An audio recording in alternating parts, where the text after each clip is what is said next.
Hello, my name is Aidan Rupert, alongside me, Rob Murray, and welcome to episode 10 of the WCHC Sports Podcast, where we discuss the latest news and updates from around the sports world. At long last, our episodes have finally reached double digits, so be sure to subscribe to our WCHC Sports 88.1 FM YouTube page, where Rob and I will be posting our takes on the sports world each and every week. Today, Rob and I are going to be keeping things short and sweet as we break down games 1 through 3 of the NBA Finals between the LA Lakers and Miami Heat, discuss the Patriot League's decision to hold off basketball games until 2021, talk briefly about the NFL's handling of an increase in positive COVID-19 test results, and as always, our assists, fumbles, and what to watch for. But before we get into any of that, I got to ask Rob, how'd the fantasy team do during week 4? Wait, I have 3 fantasy teams this season, and we got wins across the board in week 4. Much credit to Dak Prescott, the Cowboys quarterback. I have him in a couple of my leagues. He's been incredible for me, not only today, but the whole season. And before we get into the NBA Finals, I just want to, share a little tidbit on Dak Prescott and the way he's been performing this season. Some say at an MVP level. This afternoon, he became the first player in NFL history to pass for 450 plus yards in 3 consecutive games, as he threw for a career high 502 yards and another 4 touchdowns, bringing his tally to 9 on the season. Yet, Aiden, here we are on October 4th, 2020, a quarter through the NFL season, and the Cowboys sit at 1-3. Their defense has been, in a word, awful. They got nearly 50-pieced by the Cleveland Browns today in a 49-38 loss, but somehow still sit in first place in the NFC East along with the Washington football team at 1-3. Now, we have the Eagles playing the 49ers tonight. If the Eagles can get a win, they would jump to the top of the division. But for now, the Cowboys remain at the top despite having a really, really bad defense and a Dak Prescott who seems to be doing all he can to bring them back into contention. Not that I care too much about Dallas's record. As long as Dak keeps leading me to fantasy victories, I'm fine with that. Well, who does care about Dallas's record is Stephen A. Smith. I love keeping up with his reaction videos to. He hates them. He wants to see them fail at all costs. No, it's amazing. They're circulating throughout the internet, and rightfully so, because you said it. You have a guy like Prescott who is putting up MVP numbers. Meanwhile, the fate of my fantasy team for this week falls in the hands of Matt Ryan, my QB, and what he can do tomorrow night against Green Bay. Not quite as much of a sure thing as Dak is out in Dallas, but right now I'm projected to lose actually by 1.5 points. And I'll be the first to admit, I was talking mad smack the other night on the phone with the dude that I'm playing this week. So if I've ever wanted to win before, this would be it. So I really hope my QB can come through for me. Wish I had Dak on the back burner, but that's just not the way it is. So fingers crossed for Monday night. Yeah, and I think I'd feel pretty good about Matt Ryan tomorrow. He's playing the Packers. I think that'll be a really high scoring game. Lots of scoring, lots of back and forth. So, my support is with you against whoever you're playing tomorrow night. And I need every bit of support I can get. But speaking of support, Jimmy Butler didn't have a whole lot of it tonight, but the Miami Heat came away with a 115-104 victory over the LA Lakers in Game 3 of the NBA Finals, and now trails the Lakers 2-1 in that series. And, this game just wrapped up just a few minutes ago, Rob, but Jimmy Butler, boy, is there so much to dissect there already. He became just the 3rd player, joining LeBron James, his opponent, and Jerry West as the only players ever to record 40-point triple-doubles in NBA Finals history. So I know a lot of what we have to talk about here tonight sort of centers around the Lakers and just how they dismantled the shorthanded Miami Heat the first 2 games of this series. But what were your thoughts watching your former Chicago Bull, Jimmy Butler, really dominate the biggest stage in the NBA tonight? Yeah, and it pains me to hear that former Chicago Bull phrase because I loved the way Jimmy Butler played. He obviously wasn't as polished of a scorer as he was on the Bulls. He was very raw, but still had a special place in a lot of Bulls fans' hearts. And I think everyone in Chicago was happy to see the way he played tonight. This is a legacy game for Jimmy Butler. And when people look back on his career, whether it's 1 year from now or when he retires, 40 points, a plus minus of 20, a triple double in the NBA Finals against a really good Lakers team with Bam Adebayo and Goran Dragic sidelined. It was a phenomenal performance, arguably one of the best of his career. And it really speaks to not only his ability to lead a team this far. I think nobody's really questioned Butler's leadership qualities throughout this postseason. He's displayed, a great capacity to get his guys together time and time again. But this game really brings Butler into the conversation of a top 10 or perhaps even higher in the league, given how effortless he made it look tonight on both ends of the floor. I love the way he's playing. I was ready to count Miami out and pencil in the Lakers for a sweep after the first two games. We talked about how Miami could respond to adversity on last week's podcast with TJ. I felt if the Heat went down 2-0 and, really didn't show any signs of life, it'd be a quick series. And with Bam and Dragic out, I thought it'd be even quicker. But props to Jimmy Butler and the way the Heat battled tonight. Props to Coach Spo. And I hope they keep this level of competitiveness up for the next few games because that was really fun to watch. It was a fun game to watch for sure. And I think that you hit the nail on the head with Jimmy Butler and just how we've perceived him as not necessarily a top 10 guy in our league. I think a lot of that comes from just where he's been and some of the great players he's played alongside. Back in his Chicago days, he was playing with the likes of Derrick Rose, even if it was a Derrick Rose that was in and out of the lineup. And then we don't talk so much about Minnesota because he didn't like that team, and I don't think they cared too much for him either, though he did lead them to a playoff appearance, their first since 2004. And then Philadelphia, he was playing alongside Tobias Harris, Ben Simmons, Joel Embiid, and that team made it within one game of the Eastern Conference Finals for arguably their best postseason run of the decade. And Jimmy Butler was probably their best player in that semifinal series. But now we're talking about it's Butler's team without a doubt. And I think you're right. I think we're starting to look at him as a cold-blooded killer. And Mark Jackson said it best on the broadcast tonight. Sort of what we saw from Jimmy Butler during Game 3, it sort of reminds you of Allen Iverson and what he was able to do with that 2001 76ers team. It was a team that lost also to the Lakers in a gentleman's sweep or in 5 games, but he put forth a 48-point effort and just an unbelievable performance, facing a team that just on paper is so much more talented.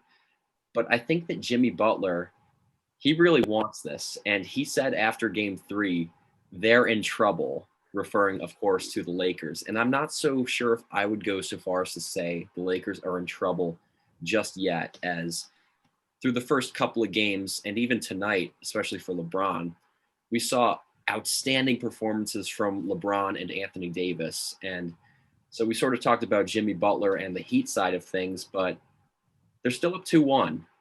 And if we talk about the Lakers going on and winning this series, what are your thoughts on Anthony Davis perhaps dethroning LeBron as the consensus finals MVP and maybe stealing that award for himself? It is a very interesting question. And I don't think his performance tonight, if I'm being completely honest, is going to help that narrative all that much.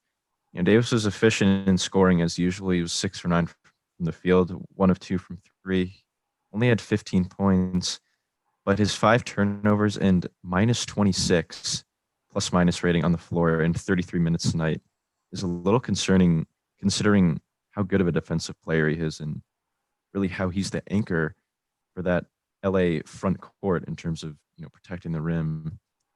LeBron was magnificent as usual. He was a little cold from 3 tonight, but always put up his numbers, stuff in his stat sheet. And going back to what Jimmy Butler said about the Lakers are in trouble. I'm not sure if I agree with that, but if there's anyone that I would believe, it's Jimmy Butler. He played 45 minutes tonight, by the way, Aiden. I mean, what an effort from him. You could tell, as you said, he was putting the team on his back. And he wasn't going to let up until that final buzzer sounded. So I still like the Lakers in this series. I think the star power outweighs that of the Miami Heat. I'm a little concerned about their depth. Danny Green was 0 for 6 tonight. KCP was 1 for 5. They've been memes throughout this whole bubble process. I mean, they've really struggled. And Tyler Hero and Duncan Robinson have made them look like chumps, honestly. Mm-hmm. But Marcus Morris and Kyle Kuzma were strong off the bench for the Lakers tonight. They each poured in 19. So if the Lakers can find just a little bit of consistency from guys not named AD and LeBron, I still think they should be able to put the series away fairly easily, given that the health of Bam Adebayo and Goran Dragic are still kind of in the air as we approach games 4 and 5. Yeah, and the fact, again, that he being Jimmy Butler, was able to do this without Bam and Dragic tonight was amazing. And I know I said I was going to talk about the Lakers, but one more point on Butler. I don't know if you saw any of the pregame coverage from ESPN or ABC, but Jimmy Butler was wholly nonchalant going into game 3. He was so relaxed, so chill, that I remember sitting in front of my TV thinking, oh boy, if they get blown out this game, like this is going to create a terrible narrative on Jimmy Butler. And I think it was Doris Burke was the one to point it out and say, Jimmy, why so calm? And he's just like, he sort of gives an answer as though he and the Heat realize that they are frankly playing with nothing to lose, especially without 2 of their top players. And I think it really just creates one more thing to like about Jimmy Butler. For a player that intense and that passionate about the game, he is really a player that you can grow to like, so long as he's not playing against your team in any given series. So I think Jimmy Butler, we're going to remember his performance this series for a long, long time, regardless of the outcome. Absolutely. And one quick note before we move on, I think it just speaks to his confidence. The way you talked about how nonchalant he was at the beginning of this game. A lot of players and a lot of good players would simply throw in the towel if they were down 2-0 to a LeBron James led team in the NBA Finals. But Jimmy Butler is just a different dude, and he showed it tonight. I'm really excited to see how the Lakers respond to this performance and how the Heat try to continue this momentum going forward.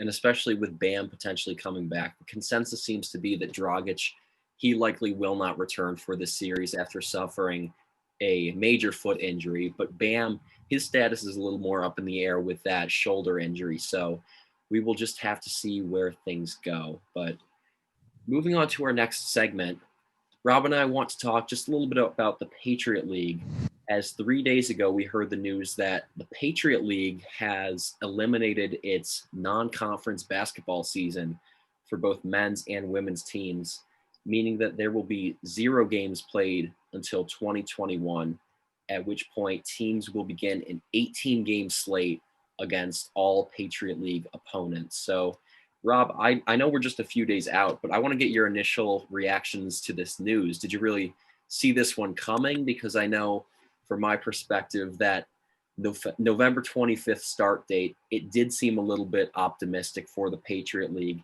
and frankly, maybe the NCAA as a whole. Yeah, this didn't come as too much as a surprise to me. I think the general consensus among college sports is for now, stick to conference play. You're seeing it in football. You're seeing that gradually come to basketball. So it's obviously disappointing that Holy Cross won't be able to get some non-conference games under their belt, especially against some of the better teams. I know they've played squads like Michigan and Providence in the past. It's always fun to see our Crusaders go up and face those guys. But I remain happy that Holy Cross is going to get some Patriot League play in 2020 and 2021. So, not much else to say, honestly, then no surprise. Let's just keep moving forward and prepare for teams like Bucknell and Navy and everyone else in the Patriot League.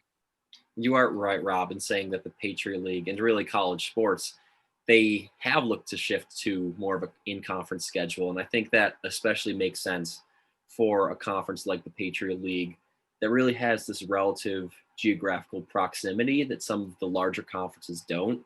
They are pretty confined to the Northeast for the most part. So I think it does make some sense. And one more thing I just want to touch on, though, is that the players for the men's and women's basketball team, they've all been on campus for about a month now, perhaps just over a month. And they've been holding these informal practices and workouts, obviously masks mandated and certain drills adapted for safety protocols, but they've really been going at things pretty hard in preparation for the season. And last week, Rob, you and I talked with TJ from the track team just about how frustrating it is not having these practices, not having that structure to your day and something you're working toward. But I would imagine it also has to be demoralizing having had these practices for just over a month now, but now receiving the news that your season is more than 3 months out. I'm sure it's very difficult. And, COVID or not, these guys put in a lot of work during the off season to prepare themselves for, their schedule. And I'm sure it's been even harder to adapt to the situation as it progresses. I'm sure it's not fun practicing in masks and, adhering to social distance protocols when all you want to do is get out there and just dominate practice and pour points in. So, a lot of credit to these athletes, sticking to the program, remaining resilient, and really just doing all they can to get back onto the field of play and just put out a great product for everyone. Yeah, and obviously it does us very little good to sort of talk about it with any real gloominess. And you can look at it the other way too. As mentioned at the top of this segment, November 25th, maybe a little bit overzealous for a conference like the Patriot League, but at the very least, it remains a sign of certainty to some extent, as we've sort of been sitting here waiting for exact specifications and news on what the conference intends to do. And even though January 1st is, relatively speaking, a long ways out, at least we have some semblance of certainty as to when we can expect to see our Crusaders in action. So I'm definitely looking forward to that. And I do hope that you and I, Rob, alongside all of WCHC Sports, that we can, in fact, return to calling games, at least in some capacity, as we do certainly miss providing coverage of live sports more so than anything. Absolutely. I think all of us are looking forward to the day when we can finally just go back up to the Hart Center and catch a Holy Cross basketball game or hockey game or whatever it may be. But Aidan, let's move on to the NFL. But remain on the topic of COVID. After a few weeks of widespread success, really, in the handling of COVID-19, the NFL finally started to run into some issues. There were 20 positive tests up to today for the Tennessee Titans since their game last week, against the Minnesota Vikings. So far, 10 players and 10 personnel have tested positive. It's the 6th straight day that the Titans have had positive tests. And that means the earliest they can reopen team facilities and get back to practice and game planning is Wednesday, October 7th, which is 3 days from when this podcast is being recorded. And Aidan, Tennessee has a game 4 days after they'd be able to return, October 11th, against the 4-0 Buffalo Bills, one of the best teams in the AFC. So I'd like to get your thoughts on the NFL's first major case of COVID-19, where they should go from here, and how it parallels to some other leagues like Major League Baseball and the NBA and the NHL, and how they've adapted and dealt with their first instances of COVID-19 entering their facilities. Yeah, Rob, it's obviously a very unfortunate development. You certainly don't wish this upon any teams, players, coaches, or frankly their fans, as really we have been enjoying the beginning of this 2020-2021 NFL season.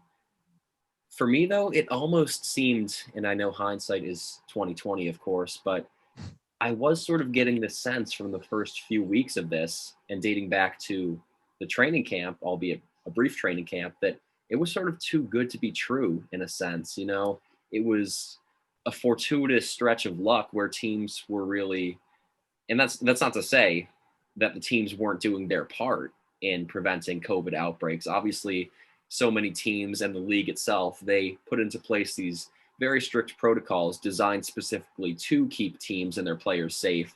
And to their credit, teams were able to stick to those guidelines and really see the benefits of that.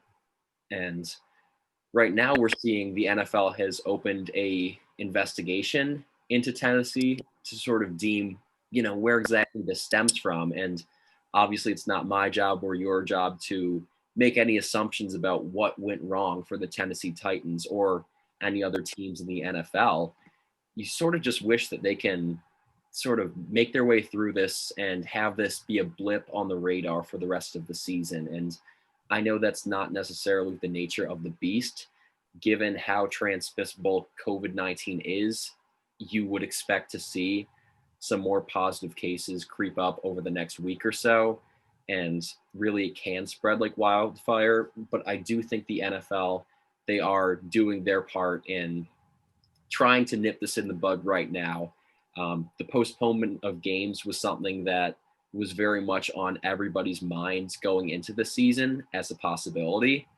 And, at least on the bright side of things, it leads to sort of a weird scheduling kink for the NFL, whose times are usually so fixed and routine, the ins and outs. And suddenly you might start seeing these Tuesday games. So it's, again, extremely unfortunate, but at least it provides some sense of intrigue and, I guess, quote, extra football here and there.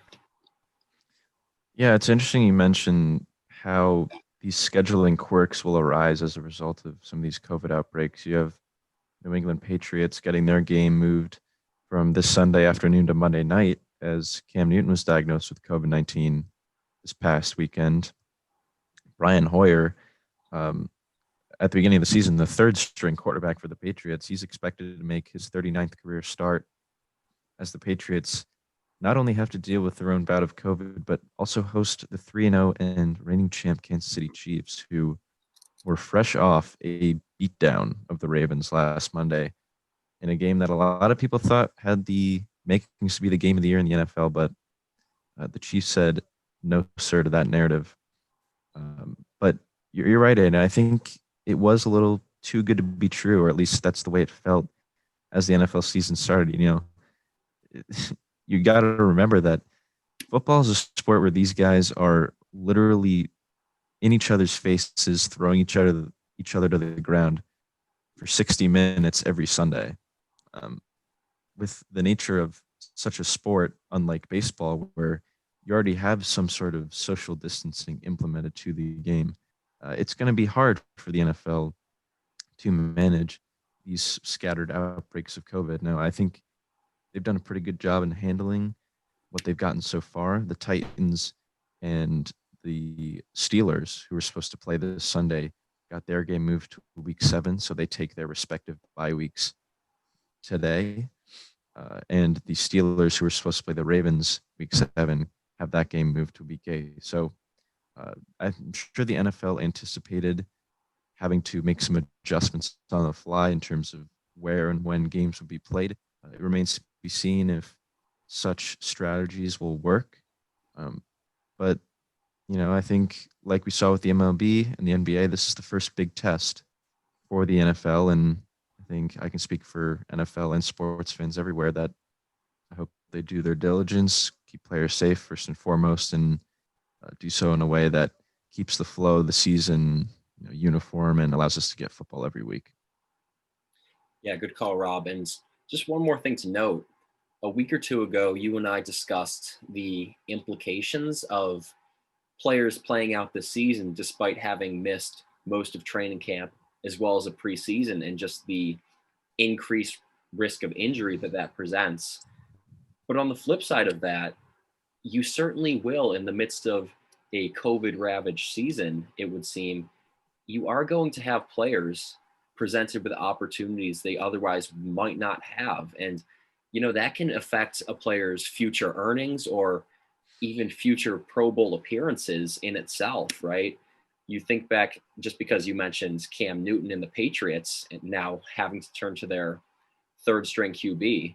you think about like a Tom Brady. Obviously, the story is so overtold, but he was a second string guy and he wasn't supposed to play. And then you see this terrible injury to Drew Bledsoe back in 2000, 2001. And all of a sudden, you're talking about one of the greatest players ever to do it from the QB position or any position for that matter. So it's certainly, there is something to be said for just the uncertainty that this presents in a positive sense for players who really might not get their shot elsewhere or otherwise. You're right, Aidan. Sorry, just to echo that Tom Brady point, because, I really liked that path you took and explaining how this opens up new paths and new windows for players who might have been on the practice squad all year if COVID-19 wasn't in play. Christian McCaffrey, who was the fantasy asset to have last year and won leagues for so many people, injured himself in week 2 this season and gave way to his backup, Mike Davis, who has gone for 15.5, 23.1, and 22.1 fantasy points these last 3 weeks. He's accrued 21 receptions for around 200 yards and 2 touchdowns. So, he's another prime example of how this COVID season has presented, I'm not going to say it's been good for everyone because it certainly hasn't, but at least has given guys you wouldn't see normally in games the chance to really, chase their dreams and make an impact for their teams this season. But enough about the NFL. Tell me about your assist for this week. Yeah, I'm going to go stick to my roots for my assist of the week, of course. During Game 3 of the NBA Finals, Jeff Van Gundy, he actually gave a fantastic shout out to Holy Cross and Boston Celtics legends Tom Heinsohn. He was referencing the inexperience of players such as Tyler Hero, the 20-year-old rookie for Miami. But he mentioned actually that Tom Heinsohn, when he was a rookie, he put up 37 points and 23 rebounds in a Game 7 of the 1957 NBA Finals. And just talking about how important that stat line was. That was a Game 7, in which fellow Holy Cross star Bob Cousy and his backcourt partner Bill Sharman combined for 5 of 40 shooting, which is absolutely atrocious, 12.5%. But so Van Gundy, he also praised Heinsohn's broadcasting. As you may know, Rob, Tom Heinsohn still serves as a color commentator for NBC Sports Boston alongside Mike Gorman. And obviously, I tune into so many of their broadcasts. I am a huge fan of the duo, and especially of Tom Heinsohn as a current Holy Cross student. So I really thought that was a great shout out. And I just love Jeff Van Gundy. He always finds some way of connecting to the things I've experienced. Jeff Van Gundy, some may know, actually spent one season a number of years ago coaching high school basketball at my high school, McQuaid Jesuit. So sort of an interesting connection, but I remember back in 2012, he gave a shout out to my high school over, I think it was the Eastern Conference Finals between Miami and Boston. So it's just nice seeing those ties. And again, I'm a huge Tom Heinsohn fan myself, so I definitely love the Holy Cross shout out. 2 takeaways from that assist. One, Tom Heinsohn, certified walking bucket. Mm-hmm. I mean, 37 points and 23 rebounds in a Game 7, phenomenal. And we got to give credit to Bob Cousy. Everyone has their off days. He was instrumental to that Holy Cross National Championship team. And number 2, I think Van Gundy is a great example of the kind of broadcaster that we hope to aspire to be. And I think the ability to make such connections and really build bridges with your audience is a special talent, and I think he really enhances that broadcast. I'm sure you agree. Yeah. So for my assist of the week, I'm going to circle back to the Tennessee Titans, but in a more positive light. And that's going to be former Holy Cross alum and Titans wide receiver Kalif Raymond catching 3 balls for 118 yards in a 33-30 win over the Vikings last Sunday. And if you're a Crusader sports follower, I'm sure you've heard the name Kalif Raymond before. He caught a 45-yard touchdown in last year's playoffs when the Titans upset MVP Lamar Jackson.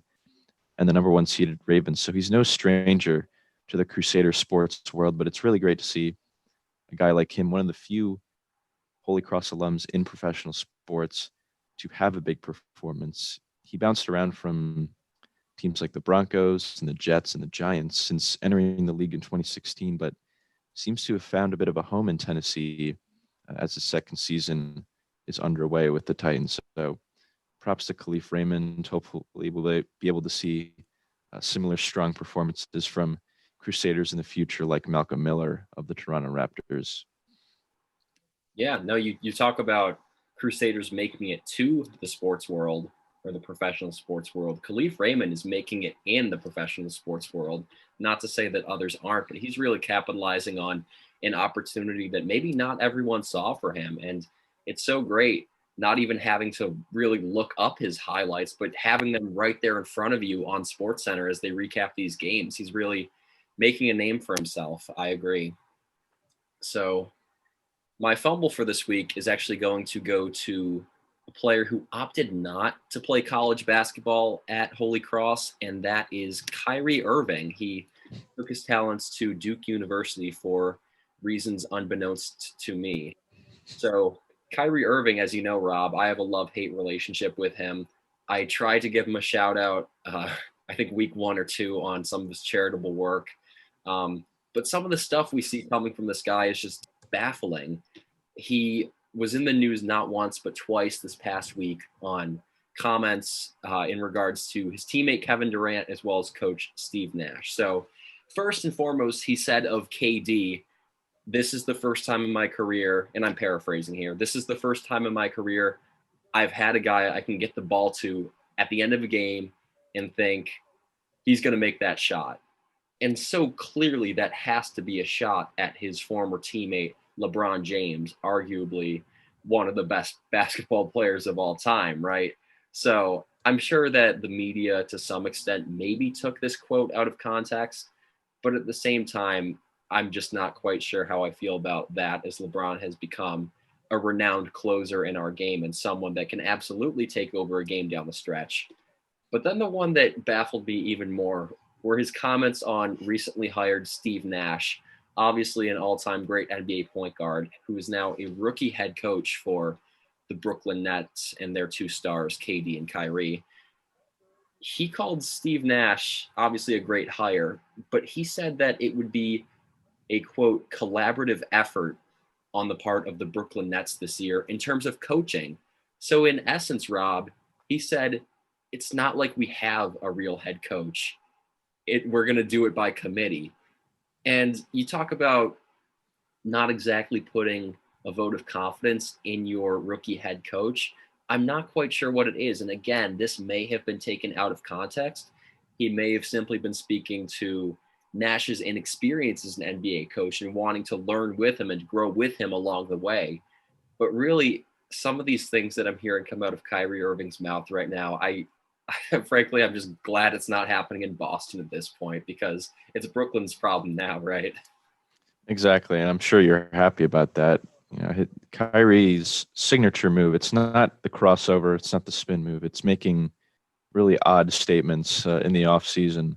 Yeah. You know, in terms of the thing he said about LeBron, I think LeBron's response should just be, you know, where was your career at before I came in, and how many rings do you have compared to me?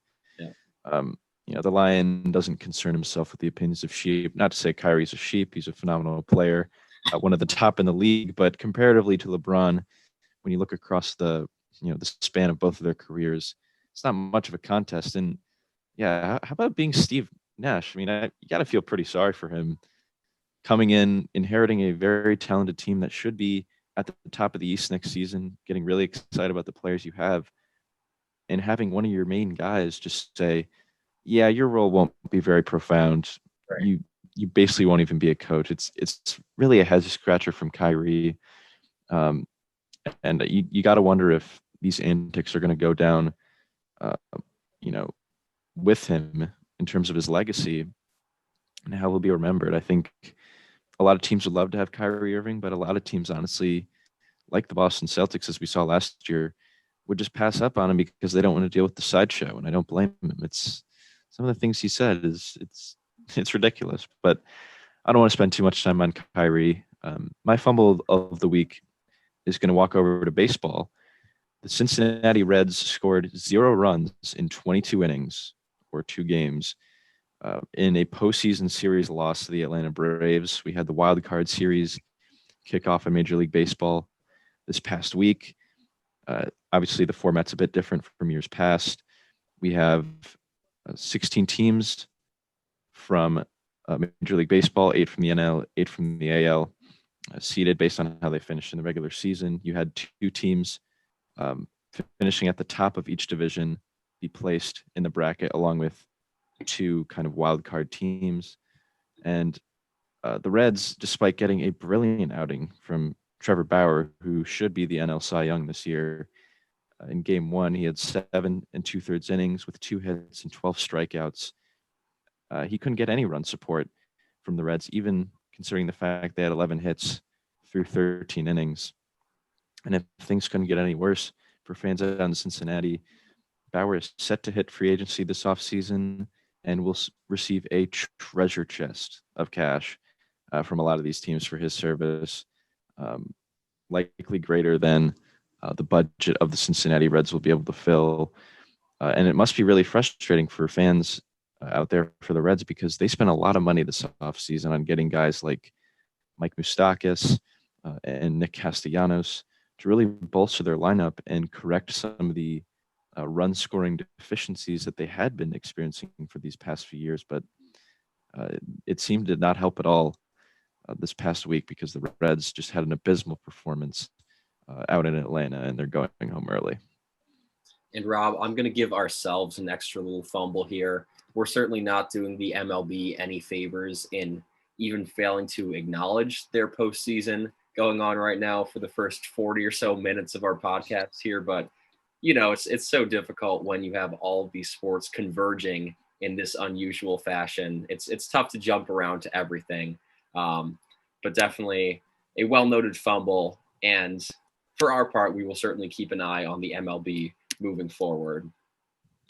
And so my what to watch for this week, you know, it's pretty self-explanatory. Game 4 of the NBA Finals, of course, coming to you Tuesday night, and then Game 5 would be Friday. But also WNBA legend Sue Bird. She has the Seattle Storm just 1 win away from a 4th WNBA championship following a Game 2 victory over their opponent, the Las Vegas Aces. And so Game 3 of that series is also going to be Tuesday night as the Seattle Storm look to close things out. So definitely a lot of basketball to be watched, even in the last 2 series of pro sports we're going to have for this year. Yeah, I'm excited, Aidan. Obviously, we touched upon this series in great depth earlier on in the episode, but I'll say it again. Jimmy Butler showed that this team still has life, and how much life is left remains to be seen. But if I'm a Heat fan, I'm cautiously optimistic that Butler is on the verge of a legendary finals performance that, you know, hopefully may take the Lakers to the brink, but we will see. I'll show a little love to Major League Baseball this episode if you aren't, Aidan. Sure. We got the division series coming up. We have the American League Division Series starting tomorrow. You have 2 major rivalries out in the AL for the remaining teams. You have the Rays and the Yankees, obviously division opponents, playing in a series. There were some notable scuffles in their matchups in the regular season. And you have the Astros and the A's in the lower part of the bracket. And we touched upon Ramon Laureano and his charging of the Astros dugout in one of our earliest episodes. So bad blood runs deep in both of these series. And when you add teams that hate each other in a pressure cooker type environment, such as the postseason, you're bound to get some excellent matchups, and I can't wait for those. And out in the NL, you have the consensus favorite LA Dodgers, who made quick work of the Brewers in the wild card series. They're up against their own division rivals, the Padres. That should be an excellent series. 2 great young teams looking for a championship. And at the bottom of the NL bracket, you have the Atlanta Braves and the Miami Marlins, who, to my great demise, swept my Chicago Cubs in the wild card series. Cubs looked pathetic. They pulled a page out of the Cincinnati Reds playbook. They scored 1 run in 18 innings across that series. So none of their pitchers got any help. But with the Marlins, this was a 100-loss team, a perennial 100-loss team for a long time. And the fact that they just made the postseason was an eye-opener to a lot of people. But they're here now. They're against the Braves, a team they've seen a lot of this regular season. So I think a lot of people are secretly rooting for the Marlins to make a splash. And one quick thing before we go in about this team, the Marlins before 2020 made the postseason just 2 times in their history. And they have 6 postseason series wins across those 2 playoffs, which means they've won the World Series every time they made the postseason since their inception in, I believe it was 1997. But if history decides to repeat itself, your 2020 World Series champions are the Miami Marlins, and I am ready, despite beating my Cubs, to adopt them as the team of the podcast for Major League Baseball. I don't know if you're on board with that as well. Well, I certainly would be, Rob, seeing as our beloved Dallas Stars actually failed to close things out for us in the Stanley Cup Finals. I would be more than happy to take a team that we did touch upon in a couple of episodes early on in the Miami Marlins and really push them as our own home team, so to speak. So definitely something to keep an eye on. So that is going to do it for episode 10 of the WCHC Sports Podcast. Once again, Rob and I have finally reached double digits in our episodes, and we couldn't be happier. And we're going to keep it running. So stay tuned for episode 11 coming up soon. And do not forget to like, share, and subscribe to our podcast for weekly updates on all things sports.